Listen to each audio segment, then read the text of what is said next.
Hello friend, कैसे हैं आप सब। आई होप आप लोग बहुत अच्छे होंगे। तो स्वागत है आपका मेरे चैनल बीएस कुकिंग पर।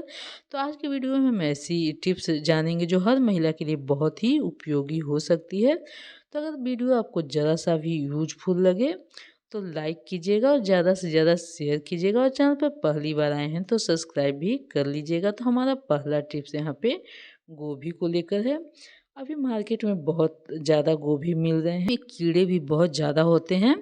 अगर हम ऐसे ही गोभी को बना दें तो उसमें बहुत ज़्यादा कीड़े होते हैं, वो आसान तरीके से निकलते नहीं हैं।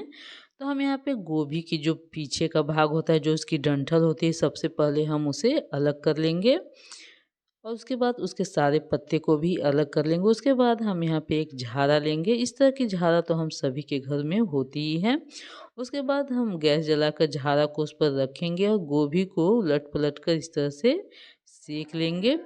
इससे क्या हो कि गोभी के जितने भी कीड़े हैं वो बहुत आसान तरीके से निकल जाएंगे, हमें ज़्यादा मेहनत करने की ज़रूरत भी नहीं पड़ेगी। तो इस तरह से हम उलटते पलटते हुए गोभी को अच्छे से सेक लेंगे चारों तरफ से, और उसके बाद हम यहाँ पे गोभी को गैस से उतार देंगे। तो यहाँ पे मैंने गोभी को बहुत अच्छे से सेक लिया है। तो इस तरह से हमें दो दो फायदे होंगे। एक तो गोभी को काटने में भी काफ़ी ज़्यादा आसान होगा और गोभी में जितने भी कीड़े हैं वो बहुत आसान तरीके से निकल जाएंगे। हम चाहे कितना भी चेक करके लें लेकिन उसमें से कीड़े वगैरह रह ही जाते हैं। तो इस तरह से हम गोभी हमें जितनी चाहिए उतने फूल को हमने यहाँ पे तोड़ कर ले लिया है, उसे इस तरह से काट लेंगे। तो ये गोभी है, इसमें बिल्कुल भी कीड़े नहीं हैं। इस तरह से हम गोभी को बहुत आसान तरीके से काट भी सकते हैं, उसके जितने भी कीड़े वगैरह हैं उसे बहुत आसान तरीके से निकाल सकते हैं। तो होप करती हूँ कि ये टिप्स आपको पसंद आई होगी। तो चलिए अगला देख लेते हैं। तो अगला है मिर्च को लेकर।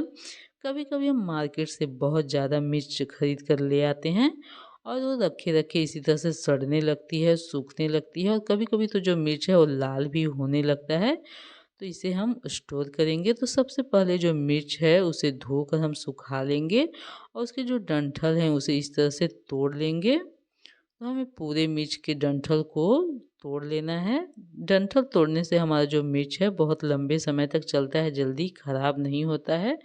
उसके बाद हम डब्बा लेंगे। तो इस तरह का डब्बा जो मिठाई वगैरह में हमारे घर में आते ही रहते हैं, तो इसी तरह का डब्बा हमें लेना है और डब्बे में हमें मिर्च को रख देना है और उसके बाद ढक्कन लगाकर आप इसे फ्रिज में रख दीजिए। इस तरह से जो आपका मिर्च है बहुत लंबे समय तक चलेगा।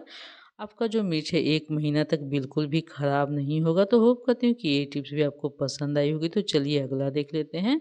तो अगला इस तरह की सेव को लेकर, कभी कभी हम जो सेव है उसे आधा काट कर खा लेते हैं और आधा इसी तरह से छोड़ देते हैं, हमें खाने का मन नहीं करता है तो वो काला पड़ने लगता है। तो यहाँ पे हम क्या करेंगे कि सेव को काट लेंगे, उसे एक कटोरी में पानी लेकर उसमें रख देंगे। इससे क्या हो कि जो सेव है वो काला नहीं पड़ेगा और ये लंबे समय तक फ्रेश बना रहेगा। तो छोटे छोटे से टिप्स हैं फ्रेंड, लेकिन बहुत काम के हैं। तो इस तरह से आप जब भी सेव खाइएगा तब वो बिल्कुल फ्रेश बने रहेंगे, बिल्कुल भी ये काले नहीं पड़ते हैं। इस तरह से आप इसे फ्रिज में भी रख सकती हैं। तो होप करती हूँ कि ये टिप्स भी आपको पसंद आई होगी। तो चलिए अगला देख लेते हैं। तो हम यहाँ पे एक प्लास्टिक का कप लेंगे।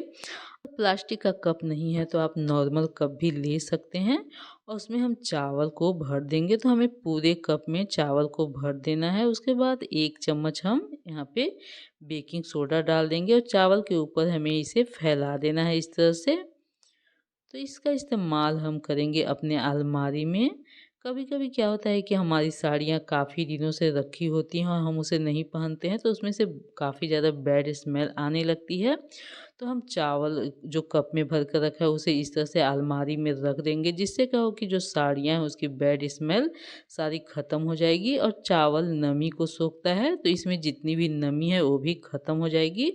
हमारी साड़ियों की जो बैड स्मेल है वो भी सारी ख़त्म हो जाएगी। तो इस तरह से हम चावल का इस्तेमाल करके अपने अलमारी में इसे रख सकते हैं। आप इसे अपने ऊनी कपड़े जहाँ पे रखती हैं, सर्दियों के कपड़े, वहाँ भी इसे रख सकती हैं। सर्दियों में हम जब स्वेटर वगैरह निकालते हैं तो उसमें से भी काफ़ी ज़्यादा बैड स्मेल आने लगती है। तो इस तरह से आप वहाँ भी इसे रख सकती हैं, जिससे उसकी बैड स्मेल सारी ख़त्म हो जाएगी। तो चलिए अगला देख लेते हैं।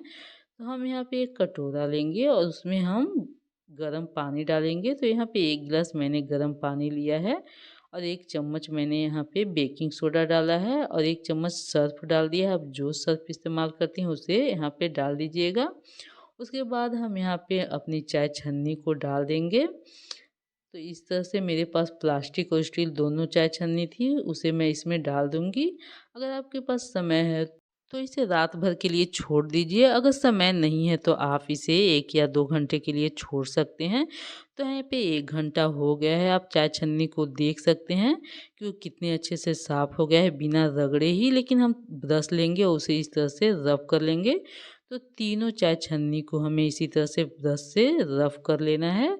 तो आपकी चाय छन्नी चाहे जितनी भी गंदी होगी वो बहुत आसान तरीके से साफ़ हो जाएगी। तो यहाँ पे मैंने इसे रब कर लिया है, अब इसे हम साफ़ पानी से धो लेंगे। तो आप यहाँ पे देख सकते हैं फ्रेंड, हमारी जो चाय छन्नी है वो बहुत आसान तरीके से साफ़ हो गई है। जितनी भी इसकी गंदगी थी वो सारी निकल गई है, हमारी जो चाय छन्नी है बहुत अच्छे से साफ़ हो गई है। तो इस तरह से आप बहुत आसान तरीके से अपनी चाय छन्नी को साफ़ कर सकते हैं। आपकी चाय छन्नी चाहे जितनी भी गंदी होगी वो बहुत आसान तरीके से साफ़ हो जाएगी। तो चलिए अगला देख लेते हैं। तो इस तरह के जो डिब्बे होते हैं हमारे घर में आते ही रहते हैं, मिठाई वगैरह चाहे हम कोई बाहर से खाना वगैरह ऑर्डर करते हैं तो ये डब्बे आ ही जाते हैं, तो हम इसे फेंक देते हैं। लेकिन उसका बहुत अच्छा इस्तेमाल हम आज यहाँ पे करेंगे। तो हम यहाँ पे रखेंगे अपनी तेल या रिफाइंड की जो बोतल होती है उसे। क्या होता है कि जब हम अपनी तेल या रिफाइंड की बोतल ऐसे ही छोड़ देते हैं किचन स्लैब पर तो काफ़ी ज़्यादा गंदा हो जाता है। जिस एरिया पर हम तेल या रिफाइंड रखते हैं वो एरिया वहाँ का काफ़ी ज़्यादा गंदा होने लगता है, चिपचिपा होने लगता है। तो इस तरह से अगर इस तरह के डब्बे में हम तेल और रिफाइंड को रखेंगे तो हमारा जो स्लैब है वो गंदा नहीं होगा। तो होप करती हूँ कि ये टिप्स भी आपको पसंद आई होगी। तो चलिए अगला देख लेते हैं। तो क्या होता है कि कभी-कभी जब हम सब्ज़ी बनाते हैं तो हमें जो लहसुन है, मिर्च है, प्याज़ है उसे कूटना होता है। हम कूट कर ही उसे डालते हैं, छोटे-छोटे टुकड़ों में काट कर डालते हैं। और कभी-कभी उसे पीसना भी काफ़ी ज़्यादा ज़रूरी होता है। लेकिन क्या होता है कि कभी-कभी हमारा जो लाइट है वो ख़राब हो जाता है और हमारा मिक्सर भी कभी-कभी ख़राब हो जाता है। या जो लोग बाहर रहते हैं, बच्चे हैं, उनके पास ना मिक्सर होता है और ना ही खलबट्टा होता है। तो इस तरह से मसाले कूटना काफ़ी ज़्यादा दिक्कत होता है। लेकिन इस तरह के डब्बे तो हम सभी के पास होते हैं। तो हम क्या करेंगे कि डब्बे में सारी चीज़ों को डालकर कूट लेंगे। इससे बहुत आसान तरीके से हमारा जो मसाला है तैयार हो जाता है। अगर आपका मिक्सर ख़राब है, लाइट नहीं है, तो आप मसाला को इस तरह से कूट कर तैयार कर सकती हैं। जो सारे मसाले हैं बहुत अच्छे से कूट जाते हैं। अगर हम खलबट्टे में मसाला कूटते हैं तो इधर-उधर निकल कर बाहर छिटा जाता है। तो इस तरह से डब्बे में आप कूटेंगी तो आपका मसाला इधर-उधर नहीं जाएगा। तो होप करती हूँ कि ये टिप्स भी आपको पसंद आई होगी। तो चलिए अगला देख लेते हैं। तो हम लेंगे इस तरह का एक बोतल और उसे ऊपर की तरफ इस तरह से हम काट लेंगे। और जो तार वाली स्क्रब होती है वो हमारे हाथों में काफ़ी ज़्यादा चुभती है अगर हम इस तरह से बर्तन वगैरह धोते हैं तो। और जो जले बर्तन होते हैं उसे हमें तार वाली स्क्रब से ही साफ़ करना होता है, लेकिन हमारे हाथों में काफ़ी ज़्यादा चुभता है और जिससे हमें काफ़ी ज़्यादा परेशानी होती है। तो हम क्या करेंगे कि बोतल जो हमने कट करके रखा है उसमें जितने भी तार वाली स्क्रब है उसे इस तरह से भर लेंगे। तो इस तरह से हमारे हाथों में भी नहीं चुभेगा और हमारा काम भी हो जाएगा। तो चलिए मैं आपको धोकर भी दिखाती हूँ। तो इस तरह से आप इसे इस तरह से आप धो सकती हैं, ऊपर की तरफ हमें पकड़ लेना है। इस तरह से हमारे हाथों में बिल्कुल भी नहीं चुभेगा और इसे रखना भी काफ़ी ज़्यादा आसान होता है, आप इसे कहीं भी रख सकती हैं। तो अगर आज का वीडियो ज़रा सा भी यूज़फुल लगे तो लाइक कीजिएगा और चैनल पर पहली बार आए हैं तो सब्सक्राइब भी कर लीजिएगा। Thank you.